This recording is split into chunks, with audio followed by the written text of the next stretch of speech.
So yeah, the layering system inside of ZBrush, when you activate a layer, layers work in one of a couple ways. Whatever whatever topology is set up cannot be changed. So that means that you can't add divisions to your mesh when you activate a layer, or if you have subdivisions, you have to be at the highest division for layers to work. If you need to go to even higher resolutions, you'd have to bake whatever you have in layers, so basically make that a permanent change, and then you could divide higher. I'm going to explain one other thing that I do usually do.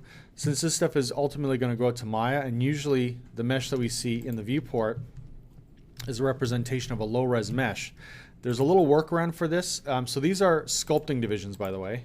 This whole section in geometry at the top is sculpting divisions. But like I said, if you have these divisions on, you'll have to, I usually delete them. So I go to my lowest resolution, or whatever my base resolution is. So for me, in head meshes, it's usually 5 to 20,000 polys. And so I'd have another version of this just strictly for blend shape. So I delete my high res. But I know for sure that I'm going to want to work with this in Maya, and for sure I'm going to be smoothing it. So I think it's only been a couple editions ago that they added this thing called dynamic subdivision. So it's actually smoothing the mesh much like a Maya smooth preview, but it's not a permanent part of the mesh, just like when you hit 3 in Maya, right? It's dividing the mesh 2 times. So it's actually meant to mimic what you would see in production. So this type of smoothing is allowable and can be turned off and on as you work with layers, which is really great. So I'm going to just switch over to the teeth and gums.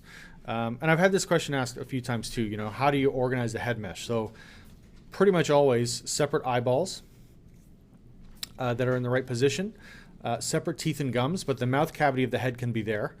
I generally tend to separate eyelashes and eyebrows. Now you can keep them as part of the subtool of the head and sculpt them all at once so that they all move together. But there are also rigging tricks, which I'll leave to your rigging teacher to talk to you about, where you can actually have things like an eyebrow follow the sort of fleshy structure underneath. So it's almost like a tail rig or something like that, but it's actually going to follow the vertices of the brow or of the edges of the eyelids to make the eyelashes move and to make the brow move. So if you want to include eyelashes and eyebrows with the head, that's okay. For me, I personally just prefer to focus on the underlying anatomy and then worry about the facial hair and stuff like that after. Sometimes, you know, if your character has a beard too, you might want to animate or sculpt your blend shapes with a beard as part of the head instead of separately. The reason, one of the reasons we make exceptions for the teeth and gums is that imagine you're trying to move the lips in a certain way and you're smoothing them. Well, if the teeth and gums are part of the head mesh, you might accidentally smooth and change or alter the shape of the teeth and gums, and you don't want that. So that's kind of a simple way to protect this. The other thing is that it's a simple motion. We generally only move the jaw in 1 or 2 directions, which is to rotate open. So I'll just make sure I have my layers activated, or I'll create a new layer. And then I'm going to hold Alt and slide this thing over. Alt reset. And then I usually rotate. It's usually about 15, 20 degrees. You can go to an extreme if you want. But I would say like 15 to 20 degrees is probably good for a maximum in a typical human jaw. So once you activate a layer, it goes into record mode, and you can turn it off by clicking on the little button on the right-hand side here. And you can reactivate recording if you need to make alterations, by the way, over here as well. So this kind of will become a template for you to kind of do the jaw open on the face. So I've already got all these keys set up here. I'll just pretend that I don't have any, or I'll bake all. So what I usually want to be doing is masking the lower jaw, and I've got a polygroup for that, if you can see here. So let me just, yeah, there we go. We can see the group there. Might be a little bit hard to see just because it's a slightly different color, so I'm going to just alter it so it's a little bit more contrast, high contrast. So if you control-click on a group, before I do this, I should create a new layer. So I'll create a new layer. Usually like to label it jaw open.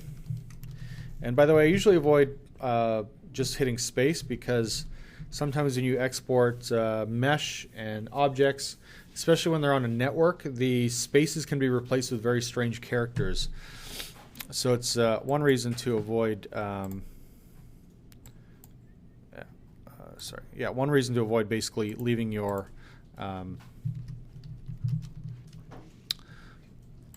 your mesh kind of labeled in a certain way with spaces. We want to avoid that. So I'm going to reactivate recording. Now, again, I've noticed this issue pop up. I'm not exactly sure how to fully resolve it permanently, but one of my quick ways to resolve this issue of the mesh going black is to, you can go to flat color and turn on RGB and just go to fill object. And then it should kind of reset the color of the mesh. I've noticed this is an issue that kind of keeps popping up, but I haven't quite found a great solution for it yet. So I'll go into rotate. I'm going to alt click on the polygroup or control click on the polygroup that I want to rotate. Then reposition the pivot tool by holding alt and then hitting alt and the circular arrow to reset that pivot. And then I can start to rotate this thing open. Now, usually I do wind up having to alter the mask, so I'm going to mask this thing a bit more under the chin and jaw. I'm going to control tap the mask as well to soften the effect. And again, I might have to repaint in some effect. So when you're making these blend shapes, a lot of times you want to ensure that you're only affecting the area that you really want to impact. So I'm going to turn, let's turn transparency on if we can see that. And I'll just make sure my teeth and gums there are visible there. So I think that's kind of the extreme point at which I'm at. Now, something else you notice, I've got the mouth cavity split off. So you can polygroup things in very different ways if it'll help you with your animation. So this, I guess, group didn't get to be part of that masking. So sometimes what I'll also do is isolate the groups that I do want. So it's kind of a trick here where you can kind of control tap and mask this whole group. Control shift click will unhide everything else. And then control tapping again will flip the mask back around so that I really just affect that particular area. So again, I'm going to touch up the masking under the jawline and whatnot, and then I can try to rotate this open a little bit more. So again, depending on the masking, I may control tap 2 or 3 times even just to soften and blend the effect a little bit more. So one of the things that we do look for in something like the jaw open is that the corners of the mouth usually rest somewhere in between the upper and lower lip. The other thing that will occur is that the upper lip gets pulled down, part of the nostril gets pulled down a little bit because of the stretching that's happening in the face. So right now it looks a little bit creepy, of course. So I'm going to use the move tool. And again, I usually like to do this with dynamic perspective or perspective turned off. And, oops. Whew. By the way, this is a good thing to see. Yeah, something is happening here. I'm going to mention this too as well to you guys. So if you find out very early on, like I'm trying to undo and redo this rotation that I just done, and you see the mesh looks very destroyed, this is a sign there's something wrong with the model. So I'm going to, before I proceed, I'm actually going to delete the new blend shape that I have. I should mention this. What you should do with your mesh is check the mesh, go into check mesh for errors, and then I usually do what's called an optimized point order. Now, if you don't have my interface, by the way, it's under geometry, mesh integrity, check mesh, fix mesh, and then under modify topology, you'll see a optimized points option. So check mesh, much like Maya's mesh cleanup, will find errors in the model, fix them, and the optimized point order. So blend shapes are very sensitive to this, I'll say, because basically when you're creating blend shapes, you're just resculpting the mesh into a new position, at least via ZBrush's layer system. In Maya, you have to create copies of the head, and then it feeds those altered copies back into the source head to create the different blend shapes for animation. One problem is if you alter anything, if you delete a couple vertices and re-add them, the polygon order, each vertex in a mesh is actually labeled, and its space, its orientation in space, position in space is tagged, and that's how the information is stored. Well, if you delete or alter that data, you can break the linkage between the base head and the targets.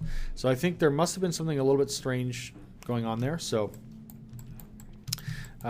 if you ever see an error like that, especially early on, it's ideal to catch it early on so that you don't do a bunch of blend shapes and realize, oh, my base mesh is kind of screwed up. I need to restart all the blend shapes, right?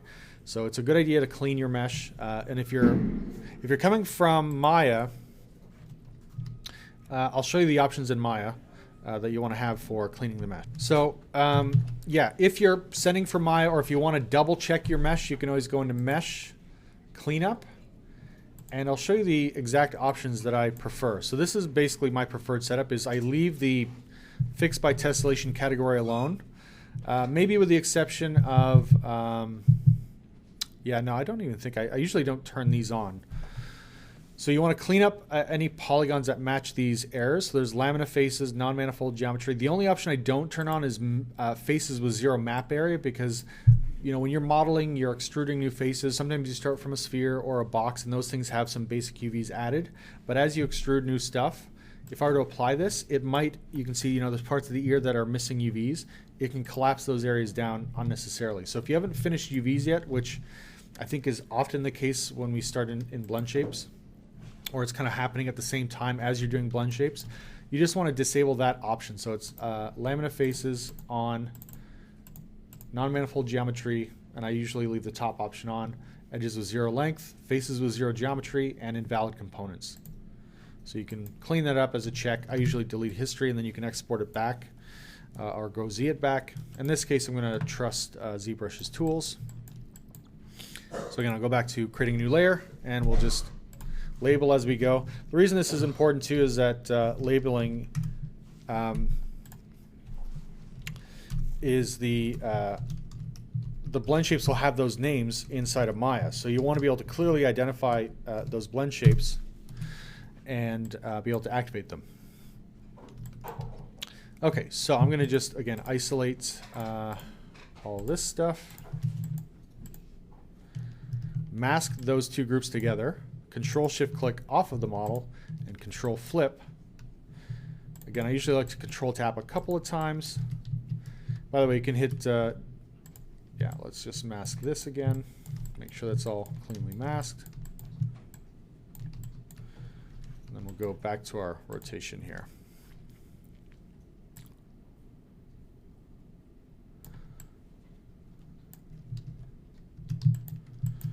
Okay. So I'll be using Move Brush, as I said. So I usually like to have the corners of the mouth move somewhere in the middle. So I'm going to adjust my draw size a little bit. So they're going to be positioned roughly in the middle. I'm going to bring the upper lip down a bit. And again, I like to pull the nostrils down as well. I'm going to just smooth this out. And I find actually smoothing does a really great thing. By the way, I'm going to go into geometry to put on dynamic division. If you get this error, like I said, you can just go into RGB, fill color, and it'll reset the dark effect that's happening there. So I do like to smooth out the cheeks here for one simple reason, is that actually the cheeks tend to move in a bit. So as you smooth, it's going to kind of flatten those things. I don't want to smooth along the jaw because it'll actually disrupt or destroy the jaw. I don't want to smooth too high on the cheeks. But I want to basically be able to kind of create that subtle effect of the stretching and pulling that happens. And the mouth does narrow a slight amount in the jaw open. Now, the neck obviously is an issue, so I'm going to carefully, maybe with a lower Z intensity, smooth out this little area. And in fact, you can try to go in with a bit of an inflate brush to create this kind of subtle tissue bulging that can also happen underneath the chin and neck, right? So now, if we, the great thing about this is you can start animating it right away, essentially. So you want something that looks and feels fairly organic. I think even in cartoony characters, you want to kind of have an idea or a certain sense of the underlying anatomy within the face structure or the character mesh and character design. So again, I always like to kind of check this, go back and forth. And as you work with, yeah, I think that looks pretty decent. One thing you might want to watch out for is that the lips are getting very, very thin here. So I may go in, I'll reactivate recording by clicking on the little dot icon there. And then I'll go in with inflate. By the way, I usually turn on back face mask. So for me in my interface, it's here. If you don't have this interface, you can go to brush. And I believe it's under alpha and texture, or no, that's not it. Auto masking. auto masking, back face mask. So it's the same option, just down here. So that'll prevent the inflate from working on the exterior if I'm trying to inflate the interior. So one thing I should mention is that what's great about this color coding or polygrouping as well is that I know where the corners of the mouth are, which is basically the center line of the mouth. So if I feel like that needs to be higher or lower, right, I can quickly adjust that. Okay, I'll just adjust this as well a bit. So I do like to keep a little bit of inflation in the corners of the lips. The reason being is actually people think the lips come to this like sharp point, or if you draw a cartoony version of a face, people draw lips that come to a sharp point. They do tend to disappear in the corners, but they're actually turning inside the cheek. And when you open your jaw like this, the lips actually start to fold outwards. So you should have a thickness that's still maintained there, okay? Again, this is talking a bit more realistically, but even in cartoony characters, I still like to kind of maintain these volumes. Just remember that when this stuff is moving, when the skin and the face is moving, right, all this stuff is going somewhere. It is, you know, the volume has to shift. Things should not shrink and grow. They should stretch and squash, right? If something stretches, it's elongating in one direction and shrinking in another, right? Same thing with a squash. Things are sort of shrinking in one direction and then elongating in another, basically. So, always good to test. Right? If it looks good, great. And people often ask too, you know, well, what about those teeth and gums? How do we get them to move together? Well, very easily, there's something called set-driven keys where you can say, when this happens, this happens. So when you fire the jaw open of this head mesh, it'll trigger the teeth and gums to fire its blend shape at the same time. And they'll move at the same percentage. So that's how you can kind of control them both simultaneously. I did mention the teeth and gums can move in one other way, but I don't usually include this for the basic setup here. But in the teeth and gums, you can shift the whole jaw left to right. So what I mean by that is, right, if we go back to this thing being closed, you could have one or two blend shapes where you basically say, oh, this, oops, turn off symmetry. You know, the jaw can go like this or this. Those are basically the two motions the jaw can do, right? Rotating open and close, or sort of shimmying side to side. That's basically it. Unless you've really been hit hard by somebody, then your jaw could do maybe a few other things, but hopefully not. Okay, so once that is done, I'll work on the next portion of this, which is going to be the wide and the narrow. So for me, the wide is basically the smile. So I'll just call it, oops, sorry, I'm going to create a new target. New target, again, weird issue with the ZBrush. I'm just going to go to Fill Object, RGB on, Fill Object with white. That'll reset the strange color issue, but I will name this wide. So I usually start with wide and then narrow.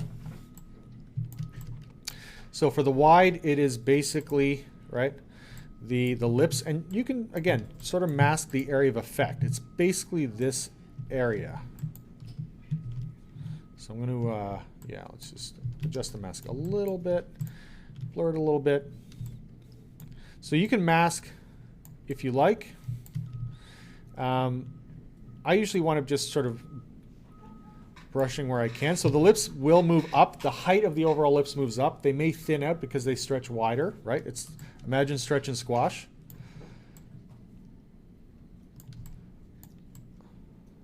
Now it looks like a very disingenuous smile, and that's very true. When people are pretending to be genuine, or they're not exactly happy or not exactly thrilled with your joke, they may smile without doing anything with their eyes. Usually the eyes indicate whether someone is faking it or generally expressing joy. So that's one thing. So things are moving up, yes, but they also have to move in a little bit as well. So this gets pulled back. The nostrils move up a bit, okay? As I said, the lips do tend to thin a bit, so I will kind of use the move brush, and you can kind of go back and forth to get them to thin a bit if you like. Always a good idea to check. You know, sometimes we don't like the result, but I'm going to just see here. And then if we combine this with the open, so I'm going to just close the teeth. So it's always a good idea as you're working on this stuff to combine things and see, you know, does this make sense? Is it working right, or is it overly exaggerated? So I think for me, the height is maybe a bit too much. So if you want to, you can keep, let me just move. I think the teeth might actually be a little bit on the low side here. So I'm going to just raise them up a bit.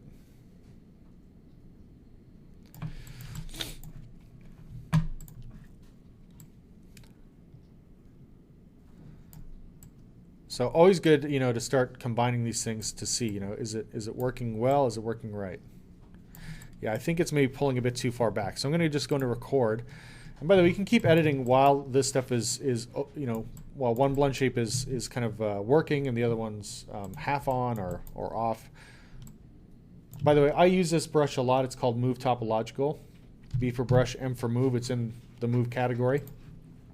What it does is that basically when you have a big gap across lips like this, instead of the move brush grabbing both lips at the same time, it'll try to recognize where your center dot is and only move that portion of the mesh. So it's actually very good for this kind of work. There. So I think that's probably okay.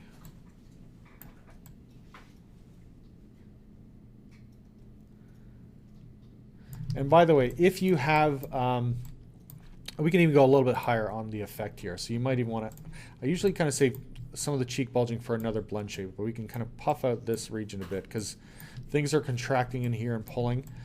One other thing you can do is do the nasal labial fold. So basically this mesh, if I turn off the subdivision, you can see there's one loop here, two, and then three. By going in with something like Dam Standard across here, I can get the nasal labial fold. So I'm going to just turn dynamic back on so you can see that, right?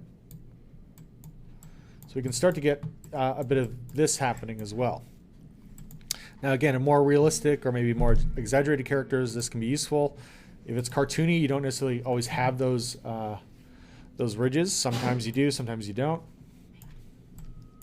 And we can also, sorry, I'll have to reactivate my smoothing brush here, so make it a little bit more subtler and less kind of wrinkly looking on this side. So there's just a few tweaks there that you can have to kind of get something that feels and looks a bit more realistic and genuine. Now, funny thing, the narrow or the frown, you know, sometimes you can get something out of the blend shapes when you drag it into the negative. Like that's kind of funny, but yeah, I won't keep that. But you know, if sometimes I will take this, I kind of like the drop here. Maybe not the cheeks, but I sort of like this amount of drop. I will adjust the corners down a bit more and twist them a bit more, and I'll show you guys how to do that in a second. But if you find a negative blend shape can help you get to a new shape, you can actually create kind of a snapshot of this, which I do through the Morph Target panel. So you have to delete any previous target that might be there. You go to Store Morph Target, and if I go back to layers, I'm going to set this back to 0. I'll create a new layer. Again, I'll have to fill it with my white color for that weird issue. And I'm going to go into, yeah, I'll call it frown. Now, usually I do the wide and narrow together because they kind of work side by side, but I can move this thing up and down in the order later on using these two arrows, one of these two arrows. So I'm going to go in, it's recording, and then I literally just have to go back to the Morph Target panel and say morph to that shape. Now, if you want, you can delete as well, so it's not storing that anymore. And now I can keep sort of custom sculpting this. So I kind of like the drop, as I said, the height drop, but I think I still need to alter the shape. And by the way, you know, I realized too, because I added some cheek changes up here in the smile, I may not want the cheek, yeah, I don't know if I want it to be affected up here as much. So what I'm going to do is go back to my default head, and I'll store another morph target for that, and I'll show you another way to use this tool, which is really great. So I'm going to store the default as a target. Go back to record, and if I go B for brush, M for morph, right there, I can morph out some of those cheek changes up here that I don't want. So I'm actually just painting back to the default. Ingenious tools in ZBrush. Really, really love these things. Okay, so I'm going to go, if you want to bring the corners down, It's going to bring that lip down, I think, a little bit. If you want to twist the lip, yeah, I'll try this move topological. I think I'm getting a bit of a gap here. There we go. Yeah, to get a little twist, you can go to B for brush, S for spiral, and hit the spiral brush. Now, right, it's got a bit of a crazy area of effect. I usually go very low on intensity. Watch my size. So we can get just a bit more of a downturn in those cheeks. Now, depending on which side you're brushing on, it might move in the opposite direction. So you can hold Alt and it'll spin the other way as a little tip, okay? But I often just use mainly the kind of move brush.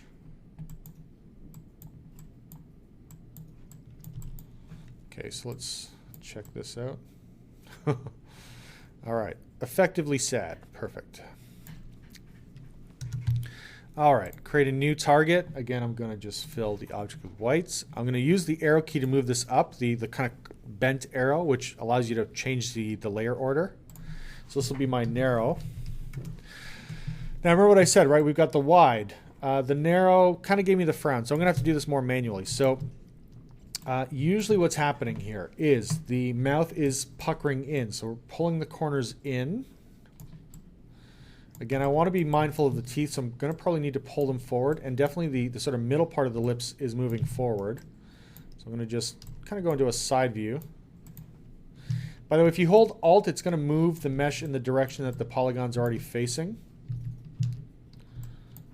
I'm going to just bring this down and bring this out a bit more.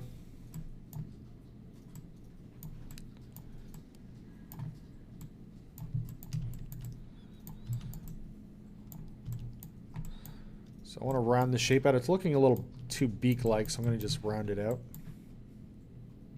Oops. I think I made a mistake. I didn't have recording on, so let me undo a few steps here.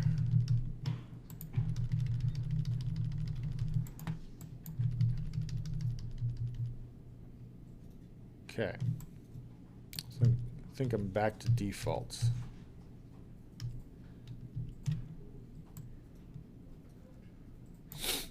Okay, so yeah, I'll turn recording on. Always something to be aware of. Make sure your recording is always on when you want to create a new layer. Okay, so I'll just, by the way, your move tool is working parallel to the screen. So I often want to position my screen so that it's parallel to the mesh.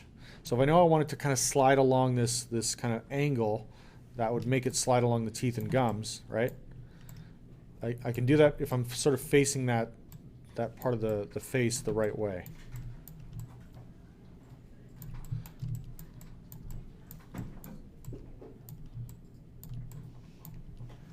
Okay, so there I think is the narrow. It should be almost like a pouty, kissy face, right? Mwah. Now, sometimes I do start with the narrow, and I'll go the opposite way to start the wide, because you can see it is pulling in the opposite direction, right? So sometimes it's a good way to start with the narrow. Mwah. It's always fun to just start doing goofy stuff when you're building these things. And you can if you wanted to, because things will probably inflate a little bit. So I'm going to turn on record. And you can try to kind of puff or pucker these things out a bit if you want. So again, we want to see this in combination with the jaw open now. Right, so we can kind of exaggerate when we're sort of screaming. And I'll just maybe turn this up as well so we can see it in combination. Oi! Oi! No! There. So, that's good. All right.